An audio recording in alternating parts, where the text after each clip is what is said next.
बांग्लादेश में जो कुछ हो रहा है पूरी दुनिया देख रही है। 13 दिन हो गए, कोई एक्शन नहीं हुआ। क्या करें? देखिए, जो कुछ भी बांग्लादेश में हुआ है वो बहुत दुखद है।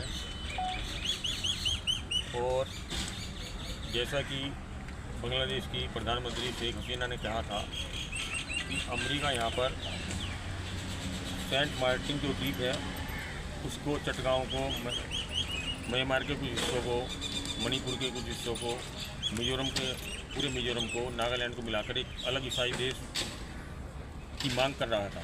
और सेंट मार्टिन द्वीप की मांग उसने इसीलिए की थी कि एक अलग ईसाई देश इस भूभाग पर पहली बार बनाया जाए, जिसको शेख हसीना ने नकारा।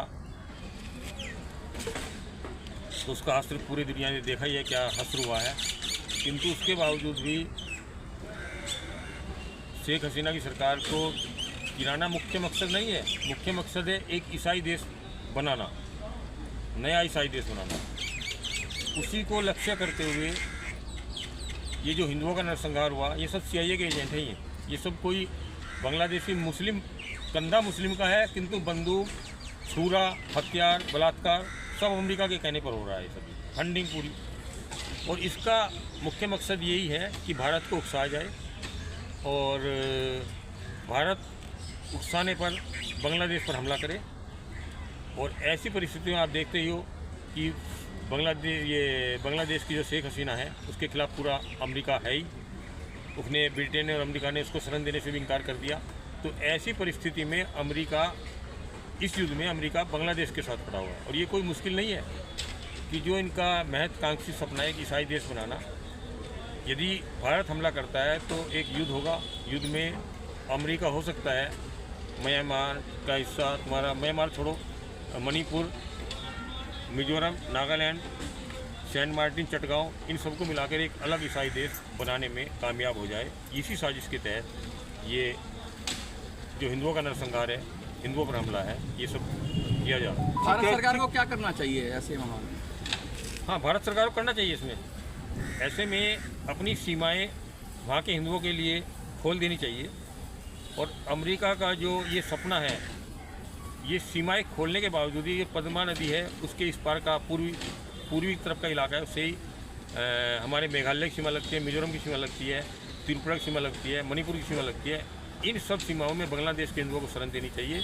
और वहाँ पर जो ईसाई बहुल क्षेत्र हो गया है ये पूरे राज्य, जब वहाँ हिंदुओं की जनसंख्या, मणिपुर की जनसंख्या कितनी, 10 लाख, मिजोरम की जनसंख्या कितनी, 30 लाख, वहाँ पर 30-30, 40 लाख, 50 लाख हिंदुओं को बसाना चाहिए। और यहाँ पर अमेरिका का सपना धूमिल करने का इससे बड़ा मौका नहीं है।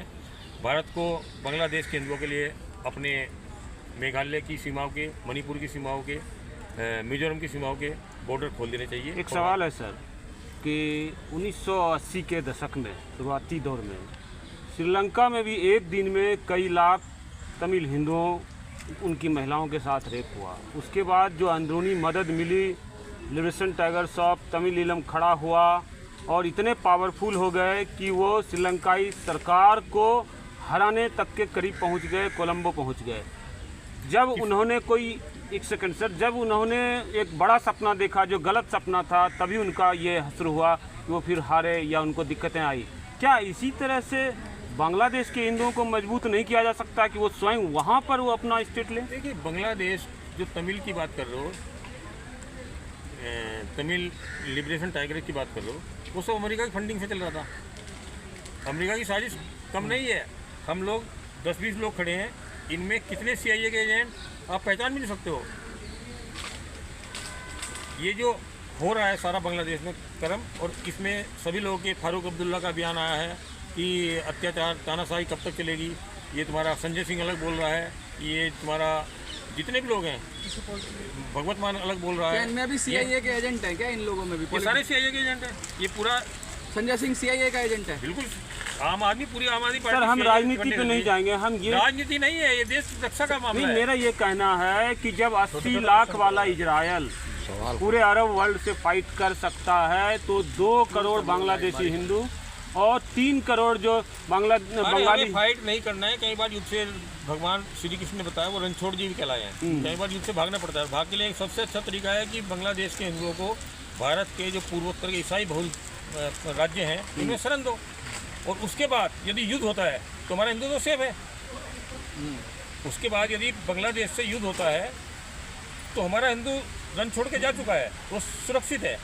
और जो भी मिसाइलें लगेंगी, जो भी उन अत्याचारियों पर लगेगी, उन अन्याय पर लगेगी, जिन्होंने मंदिरों को तोड़ा है, जिन्होंने हिंदुत्व का विनाश किया है, वो सारे के सारे जितने भी CIA के अमेरिका की फंडिंग से लोग चल रहे हैं, उन सबका निश्चित रूप से विनाश होगा। हमें हिंदुओं को सुरक्षित रखने के लिए मैंने भारत सरकार से मांग के हमने ज्ञापन दिया था कुछ दिनों पहले बांग्लादेश के को लेकर, और उसमें हमने यही मांग की थी कि बांग्लादेश के हिंदुओं के लिए जो भी सीमावर्ती राज्य हैं और खासतौर से ईसाई बहुल राज्य हैं, उनके सीमाएँ खुली जाए और वहाँ की ईसाई बहुलता समाप्त कर दी जाए। यही अमेरिका का सबसे बड़ा करारा जवाब होगा। और ये तमिल का जो वो था प्रभाकरण, वो तो खुद ईसाई था, उसके बच्चे एंथोनी थे मरने के बाद दफनाए गए हैं। उनको हिंदू से जोड़ना, ये सब अमेरिका के लोग हैं। ठीक है सर। और इन अमेरिका के लोगों के खिलाफ हमें खड़े होना है, और भारत में भी इन लोगों की कमी नहीं है। आपको आश्चर्य होगा कि जयप्रकाश नारायण, जिसको लोग समझ नहीं सके, वो CIA की साजिश के तहत ही उसने ये जो आंदोलन, छात्र आंदोलन चला था। इंदिरा गांधी का कहना उस समय यही था कि जयप्रकाश नारायण CIA का एजेंट है। और मैंने जब जयप्रकाश नारायण को ठीक ढंग से पढ़ा तो जो पुरस्कार रोमन मैग्सेसे पुरस्कार जो अन्ना हजारे को मिला, तुम्हारा इसको अरविंद केजरीवाल को मिला, वही पुरस्कार जयप्रकाश नारायण को मिला था। और ये सब मतलब एक बहुत बड़ी साजिश है।